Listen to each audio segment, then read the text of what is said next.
आदाब वर्सेस दुआ सलाम, राधे राधे, जय श्री कृष्ण। आशा करते हैं मस्त होंगे, ज़बरदस्त होंगे, स्वस्थ होंगे। चलिए आज की वीडियो शुरू करते हैं। अगर आप हमारे चैनल पर नए हैं तो चैनल को सब्सक्राइब कर लेना। अगर वीडियो पसंद आए तो वीडियो को लाइक कर देना। कल हमने क्या देखा था? बहुविकल्पीय प्रश्न देखे थे इस चैप्टर के। आज हम क्या देखेंगे? अतिलघुत्तरीय प्रश्न। तो चलिए आज वीडियो को हम शुरू करते हैं बिना किसी देरी के।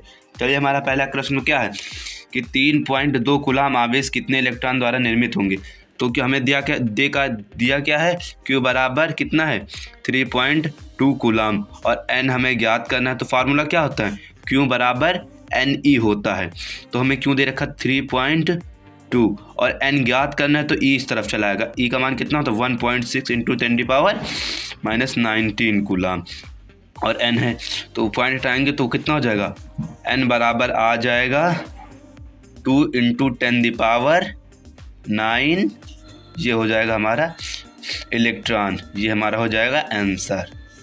उसके बाद सेकंड क्वेश्चन क्या कह रहा है कि 12.5 × 10⁸ इलेक्ट्रॉनों को आवेश की गणना करनी है। तो हमें ये दे रखा क्या है?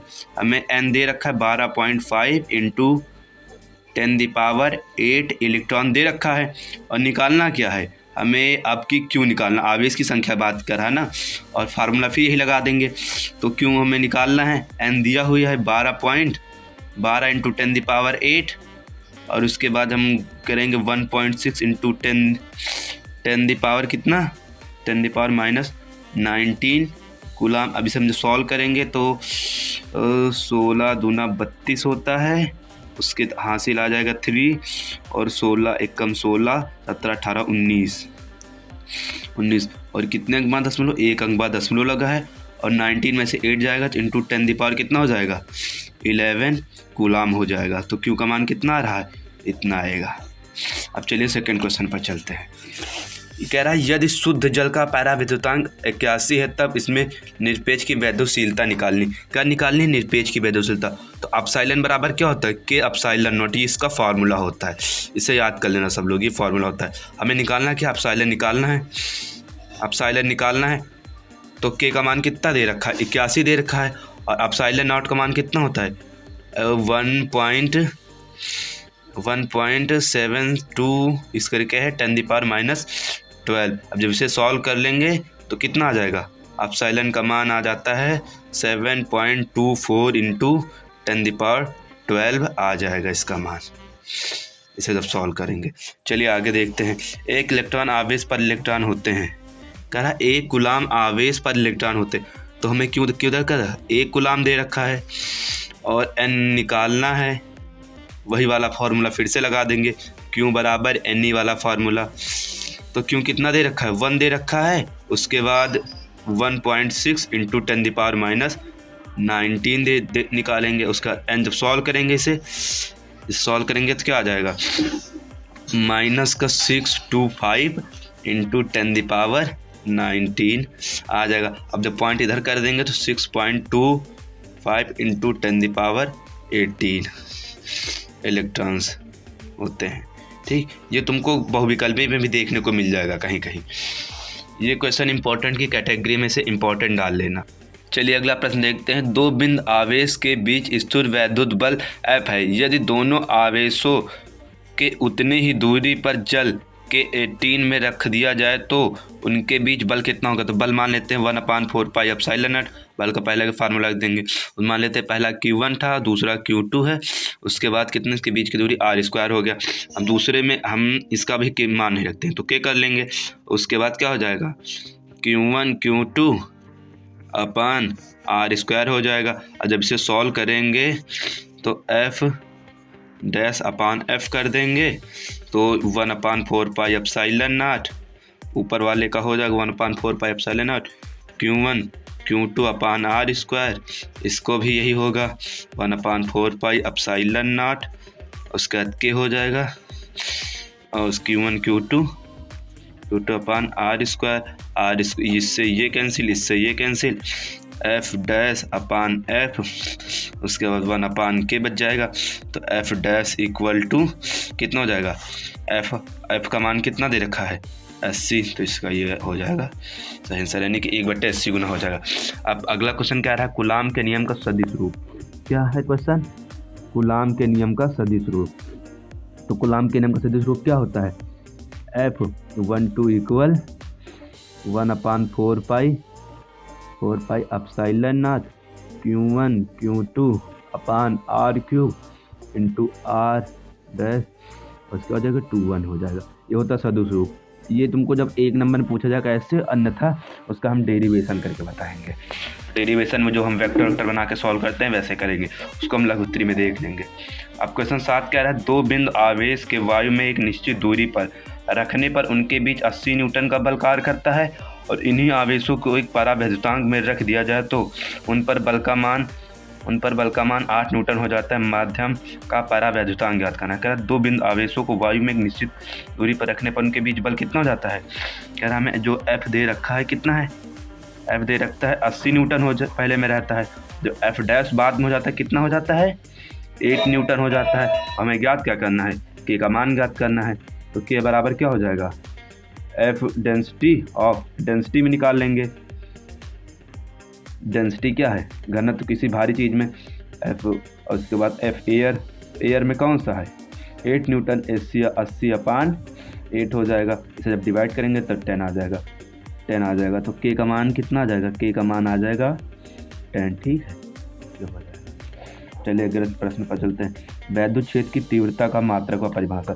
तो वैद्युत क्षेत्र की तीव्रता का परिभाषा क्या होती है? पहले क्या करेंगे? लाइन डाल लेंगे। वैद्युत क्षेत्र की तीव्रता का मान क्या होगा? वैद्युत क्षेत्र हेडिंग डालेंगे।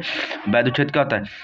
किसी वैद्युत क्षेत्र की तीव्रता, वैद्युत क्षेत्र की तीव्रता डालेंगे, सॉरी, किसी वैद्युत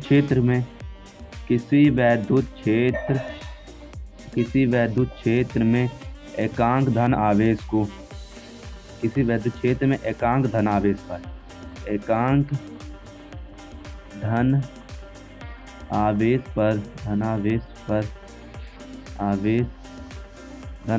पर लगने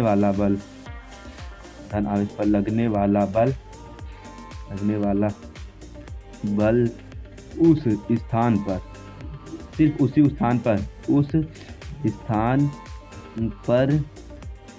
स्थान पर क्या कहलाता है? उस स्थान की वह वैद्युत क्षेत्र की तीव्रता कहलाती है। वैद्युत क्षेत्र की तीव्रता कहलाती है। वैद्युत क्षेत्र की तीव्रता कहलाती है। इसका मात्रक क्या होता है? मात्रक डाल लो। मात्रक होता है न्यूटन पर कूलाम होता है या वोल्ट पर मीटर होता है। और यह कैसी राशि है? यह एक सदिश राशि है। कैसी राशि है? सदिश राशि। इसकी दिशा कैसी होती है? दिशा धनावेश की ओर होगी। दिशा क्या होगी? अगर सदिश राशि है तो उसकी दिशा भी होगी ना। दिशा किधर होगी? धनावेश, परीक्षण धनावेश की ओर, जो परीक्षण धनावेश है उसकी ओर होगी। जो एकांक धनावेश तो ही परीक्षण धनावेश भी करता है। चलिए अगला प्रश्न देखते हैं। एक इलेक्ट्रॉन तथा एक प्रोटॉन समान विद्युत क्षेत्र में रखे गए हैं, इनके बीच त्वरण अधिक कब होगा? अब पहले त्वरण वाला सिस्टम जान लेते हैं। इसमें त्वरण के फार्मूला क्या होता है? F बराबर क्या होता है? QE होता है। QE F बराबर क्या होता है? M में भी होता है ना, तो M में बराबर QE हो जाएगा। A बराबर QE अपान A, M हो जाएगा। ये इसका फॉर्मूला बन गया। अब चलिए हम किसके लिए निकालते हैं? अब हम निकालेंगे त्वरण ऑफ इलेक्ट्रॉन, त्वरण ऑफ इलेक्ट्रॉन, त्वरण ऑफ प्रोटॉन बराबर कितना हो जाएगा? QE अपान, कौन सा फार्मूला देखते हैं? अब फार्मूला देख लेते हैं पीछे बैक में। QE अपान E होता है, मतलब कूलाम ऑफ इलेक्ट्रॉन, और उसके बाद क्या होता है? मास ऑफ इलेक्ट्रॉन हो जाएगा। उसके बाद फिर कूलाम ऑफ प्रोटॉन, और फिर E सेम ही रहेगा। उसके बाद मास ऑफ प्रोटॉन। अब E से E क्या हो जाएगा? कैंसिल हो जाएगा। अब AE इलेक्ट्रॉन, त्वरण ऑफ इलेक्ट्रॉन का त्वरण ऑफ प्रोटॉन बराबर QE, और उसके बाद ये क्या हो जाएगा? MP ऊपर चला जाएगा, मास ऑफ प्रोटॉन, और कूलाम ऑफ प्रोटॉन और मास ऑफ इलेक्ट्रॉन। अब इसे इधर सॉल्व कर लेते हैं। जब इसे सॉल्व करेंगे तो क्या हो जाएगा, ए अपान AP। अब इससे इसमें क्या हो जाएगा 1.6 इंटू 10⁻⁻19 कूलाम। और उसके बाद मास ऑफ प्रोटॉन कितना, प्रोटॉन का मास कहता है 1.67 इंटू 10⁻12 होता है। कितना होता है 10⁻12। उसके बाद इसको फार्मूला कहता है 1.6 इंटू 10⁻, कितना हो जाएगा -19। और इसके बाद कहता है 9.1 इंटू 10⁻31 होता है ना, 10⁻31। इससे ये पूरा कैंसिल हो जाएगा। जब निकालेंगे तो मास ऑफ इलेक्ट्रॉन किससे हो ज़्यादा हो जाएगा, प्रोटॉन के। जो इलेक्ट्रॉन का त्वरण होगा किससे ज़्यादा होगा, और क्यों ज़्यादा होगा, जब इसे सॉल्व करेंगे यही इसका रीजन हो जाएगा। तो किसका ज़्यादा होगा, इलेक्ट्रॉन का त्वरण ज़्यादा होगा, इलेक्ट्रॉन का त्वरण ज़्यादा। इसे सॉल्व कर लेना तुम लोग, हम सॉल्व नहीं कर पाएंगे क्योंकि टाइम लगेगा। इलेक्ट्रॉन का त्वरण प्रोटॉन के त्वरण से ज़्यादा होगा, ठीक। अब अगले प्रश्न पर आते हैं। क्या कह रहा है, इतना क्वेश्चन पर देते हैं।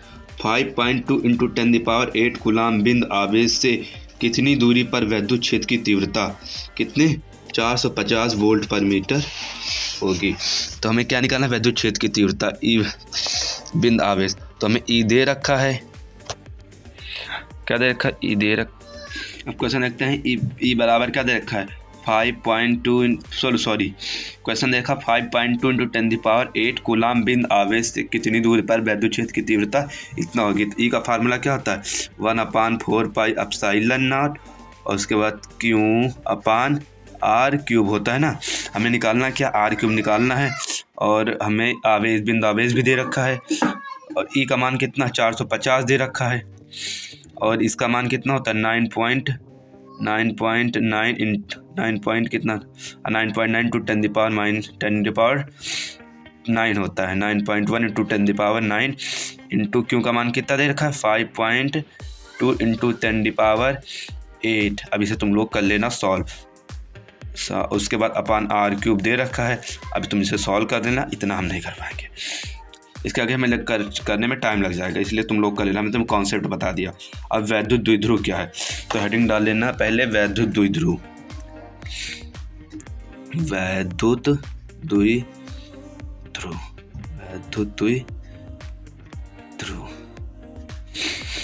द्विध्रुव क्या कहता है, दो समान परिणाम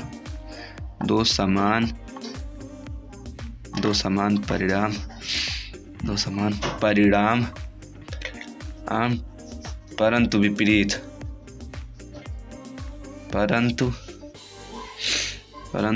विपरीत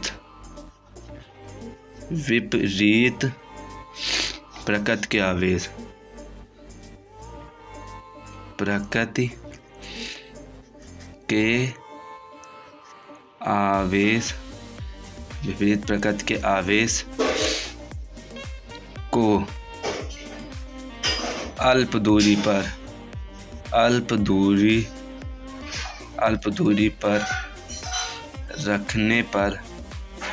रखने पर जो निकाय प्राप्त होता है उसे क्या कहते हैं, विद्युत द्विध्रुव। जो निकाय प्राप्त होता है, इसे याद कर लेना सब लोग। जो निकाय प्राप्त होता है उसे क्या कहते, जो निकाय प्राप्त होता है उसे क्या कहते हैं, उसे कहते हैं वैद्युत द्विध्रुव। उसे कहते हैं वैद्युत द्विध्रुव कहते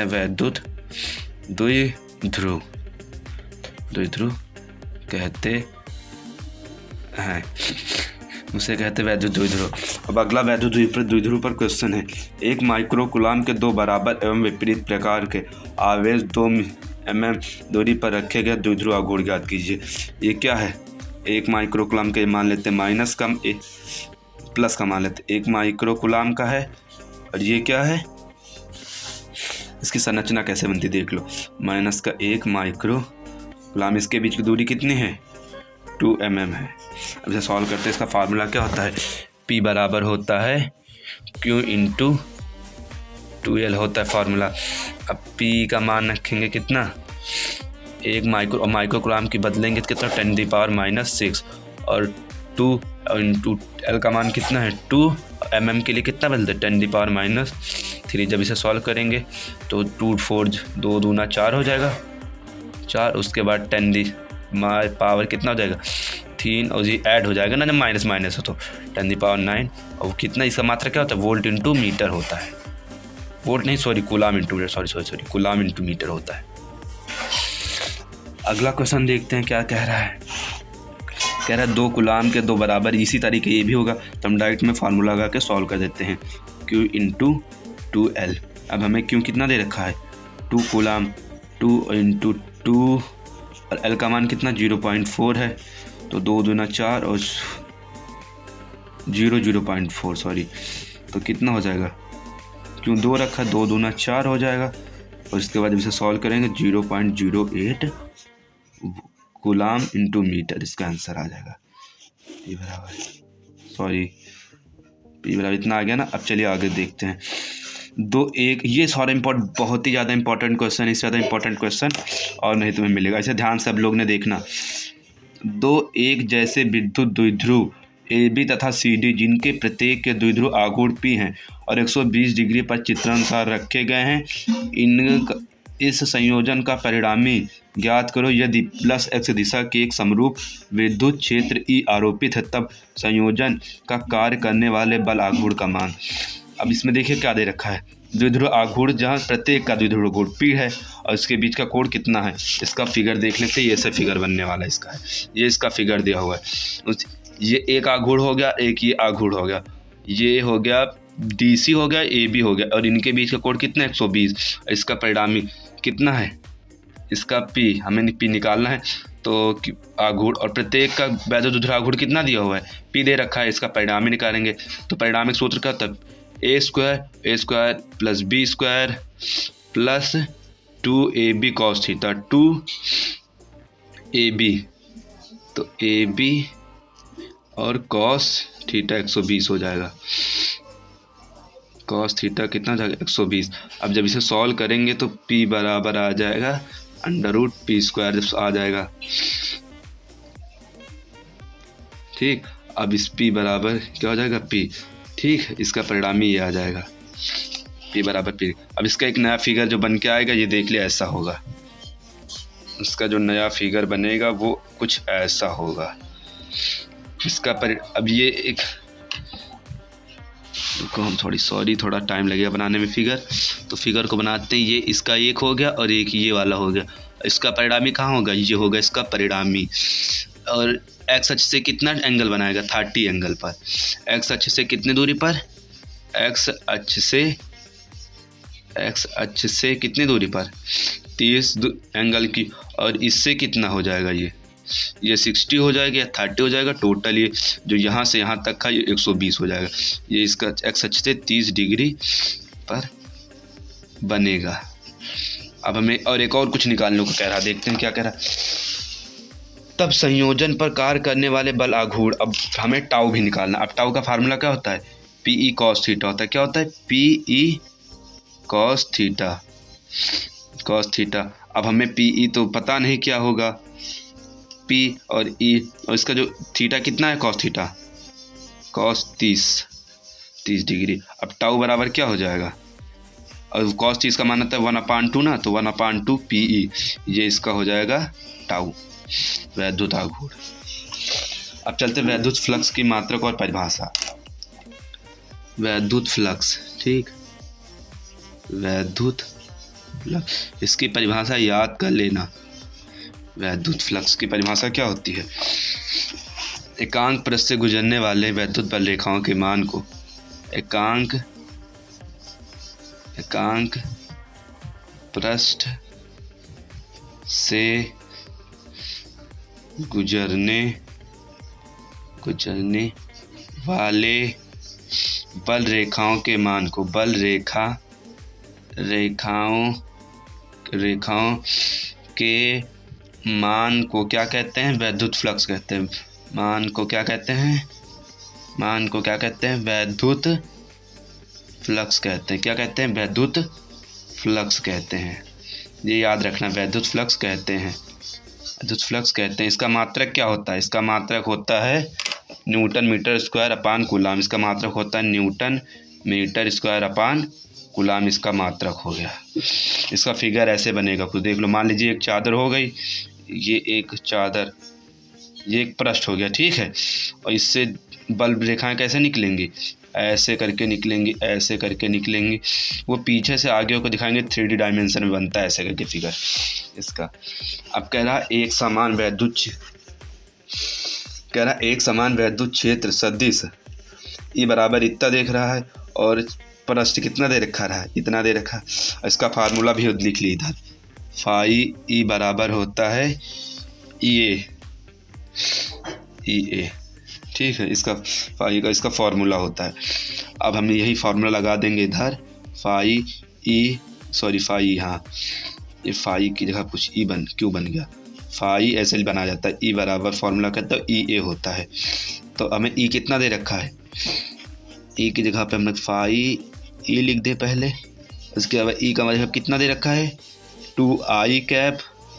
शायद इसका गुणा करना सबको आता है ना तो होगा तो कमेंट कर देना, इसका हम एक वीडियो बना देंगे। 4k cap. उसके बाद कितना होता है? इंटू क्रॉस में 8j कर देंगे। अब इसका इससे होगा बस, तो फाई ई बराबर एक समान वैद्युत क्षेत्र, इसमें इतना, ये सवाल दे रखा है, इसे सॉल्व करेंगे तो इतना सब सॉल्व किए हैं। अब इसके आगे जब सॉल्व करेंगे तो क्या हो जाएगा? 8 का ये 3 से होगा, तो 3j इंटू 8j, और जे कब हो जाएगा? तो 1 हो जाएगा, तो 8 त्रिक 24 हो जाएगा। तो फाई ई बराबर हो जाएगा 24। का मात्रक क्या होता है? Newton metre square upon coulomb होता है इसका मात्रक। तो चलिए, अगर आपको वीडियो पसंद है तो वीडियो को लाइक ज़रूर करना। Thank you.